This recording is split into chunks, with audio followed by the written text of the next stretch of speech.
আজ শুভ রথযাত্রার পুণ্যলগ্নে আমার সকল বন্ধুদের জন্য রইল অনেক অনেক শুভকামনা, শুভেচ্ছা ও ভালোবাসা।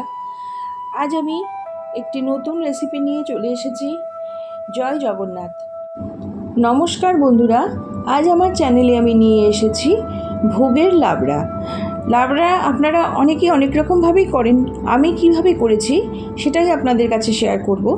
চলুন করে দেখাই। এর জন্যে আমি এখানে কিছু সবজি নিয়ে নিয়েছি। কি কি সবজি নিয়েছি আপনাদের বলে দিচ্ছি।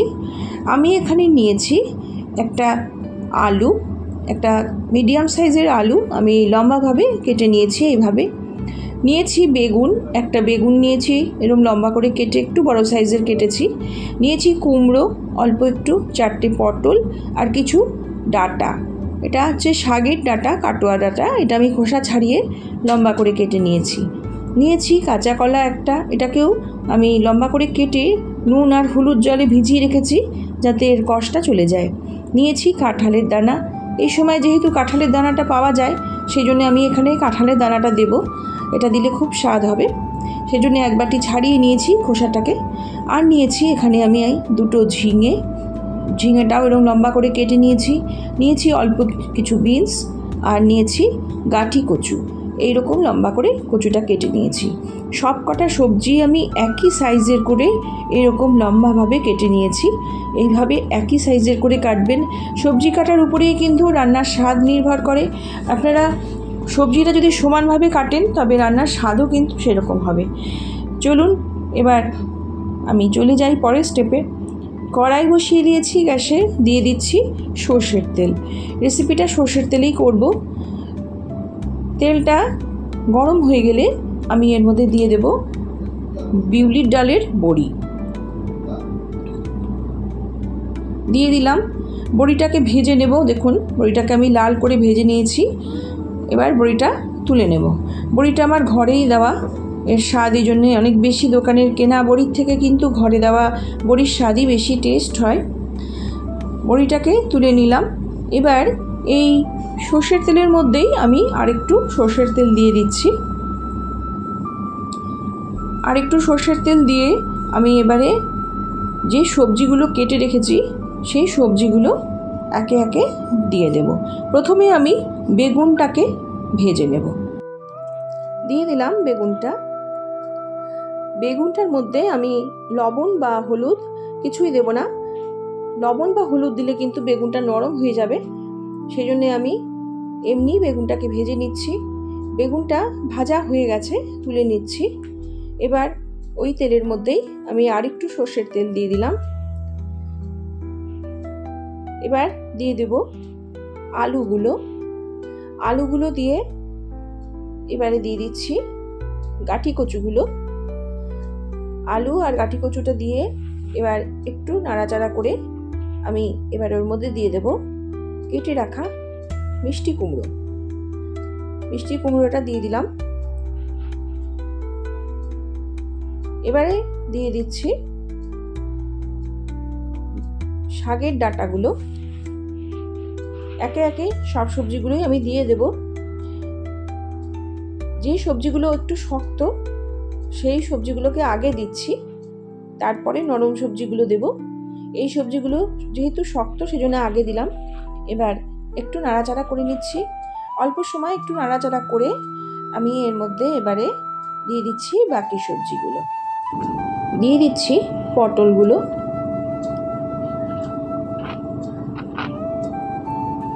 দিয়ে দেব বিনস, দেব কাঁচা কলাগুলো, দিয়ে দিলাম ঝিঙে,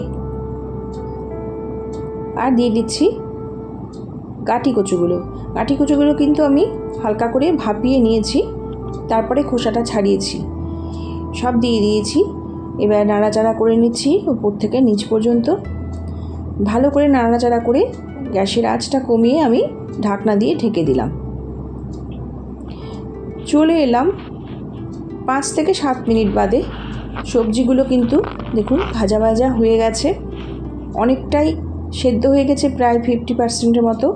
এবার আমি সবজিটা নামিয়ে নিলাম আর গ্যাসে একটি কড়াই বসিয়ে আমি একটি ভাজা মশলা এবার তৈরি করে নেব।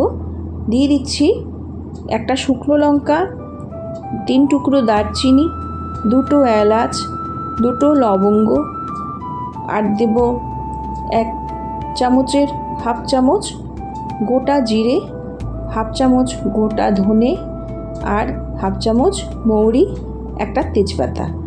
এই মশলাটাকে এখন আমি ভেজে নেব। খুব বেশি ভাজবো না, জাস্ট একটু লালচে রং হলেই কিন্তু নামিয়ে নেব, নাহলে এটা পুড়ে যাবে, তখন এটা স্বাদ আলাদা হয়ে যাবে। দেখুন ভাজাটা হয়ে গেছে, এবার নামিয়ে নিয়ে মিক্সিতে গুঁড়ো করে রাখবো। এবার গ্যাসে আবারও কড়াই বসিয়ে দিলাম। দিয়ে দিচ্ছি সর্ষের তেল, পরিমাণ মতো তেল দিয়ে এবার আমি এখানে দিয়ে দিচ্ছি 2টো তেজপাতা, 3টে শুকনো লঙ্কা আমি ভেঙে দিলাম, দিয়ে দিচ্ছি 5 ফোড়ন। এবার ফোড়নটাকে ভেজে নেব একটু সময়, 1 সেকেন্ডের মতো ফোড়নটাকে ভেজে নিচ্ছি। ফোড়নের ভাজা গন্ধটা বেরিয়ে এলে আমি এর মধ্যে এবারে দিয়ে দেব কিছু চিরা কাঁচা লঙ্কা। ফোড়নটার গন্ধটা কিন্তু দুর্দান্ত বেরিয়েছে। এবার কাঁচা লঙ্কাটা দিয়ে দিলাম। এই শুকনো লঙ্কা 5 ফোড়ন দিয়ে এই 5 মেশালি তরকারি অসম্ভব সুন্দর লাগে খেতে। আপনারা অনেকেই করেন, তবুও আমি আপনাদের কাছে শেয়ার করছি, এটা এইভাবে করবেন, আমি কিভাবে করেছি। এবারে আমি এখানে দিয়ে দিচ্ছি আদা বাটা। এখানে আমার 2 ইঞ্চি মতো আদা আছে, একটু বেশি পরিমাণ, যেহেতু আমার সবজিটার পরিমাণ বেশি সেই জন্য আদাটা একটু বেশি পরিমাণ নিয়েছি। আদাটাকে আমি ভেজে নেব, ভালো করে আদাটাকে ভেজে নেব যেন আদার কাঁচা গন্ধটা চলে যায়। দেখুন লাল করে ভেজে নিচ্ছি, আদাটা ভাজা হয়ে গেছে। এবার এর মধ্যে আমি দিয়ে দিচ্ছি ভেজে রাখা সবজিগুলো। সব সবজিগুলোই আমি দিয়ে দিলাম, শুধু বেগুনটা বাদ দিয়ে। বেগুনটা এখন দেব না, বেগুনটা আমি পরে দেব, আপনাদের দেখিয়ে দেব। এবার সবজিগুলো ফোড়নের সাথে ভালো করে মিশিয়ে নেব। তার আগে আমি দিয়ে দিলাম এর মধ্যে লবণ, পরিমাণ মতো লবণ আমি এখনই দিয়ে দিলাম। দিয়ে দিচ্ছি পরিমাণ মতো হলুদ,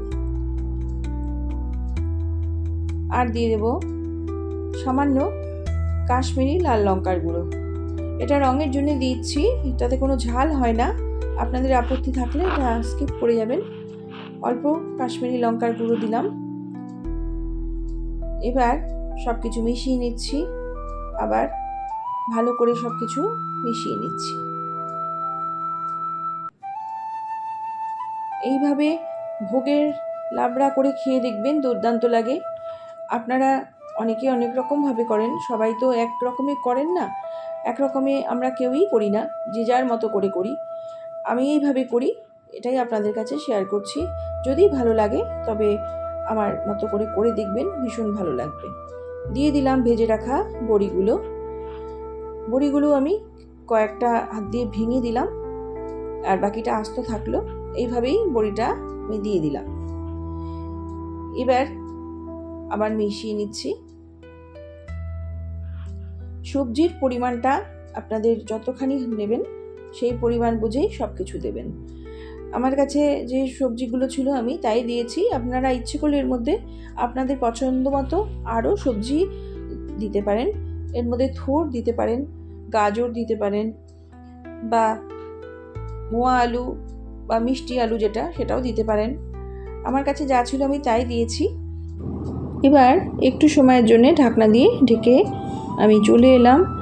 3 মিনিট বাদে একদম মশলাগুলো সবজির মধ্যে ঢুকে গেছে। দেখুন আমি কিন্তু এই রান্নাটা একটুও জল দিইনি, আপনারা দেখলেন আমি একটুও জল দিইনি। এর মধ্যে যা সবজি জল বেরিয়েছে তাতেই সবজিগুলো সেদ্ধ হয়ে গেছে।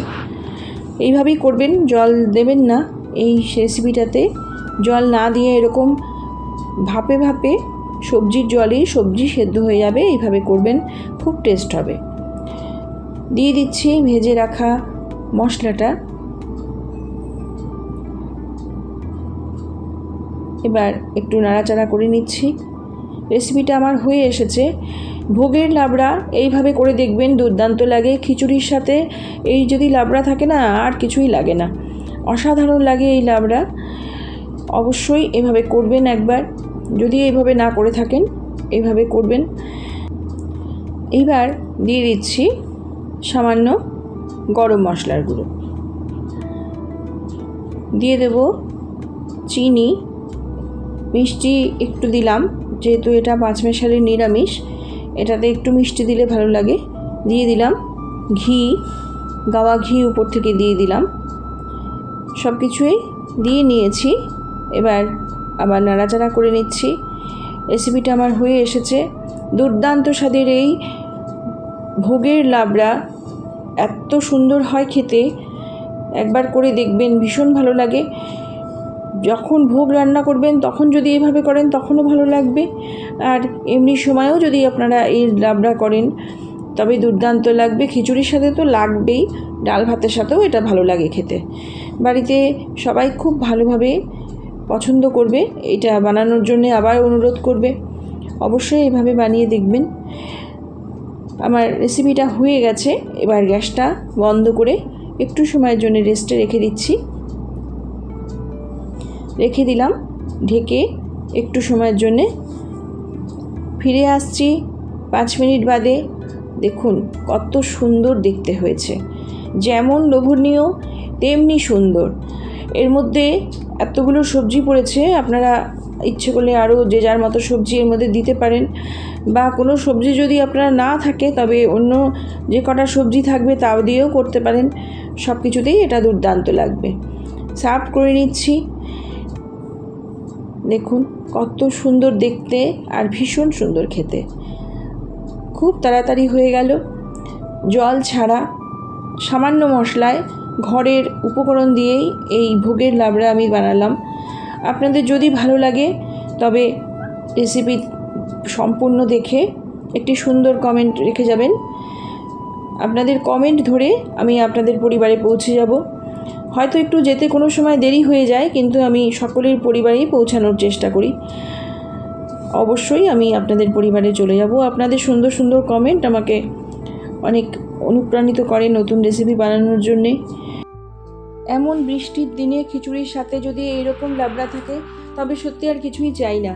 আমাদের বাড়িতে সকলেই খিচুড়ির খুব ভক্ত, সবাই ভালোবাসে, আর সাথে এরকম লাবড়া যদি হয় তবে আর কিছুই লাগে না। ভোগের খিচুড়ি আর ভোগের লাবড়ার স্বাদই আলাদা। সত্যি এর স্বাদ এতই অপূর্ব, সত্যি অমৃত সমান। এবার উপর থেকে আমি একটু নারকেল কোড়া ছড়িয়ে দিলাম।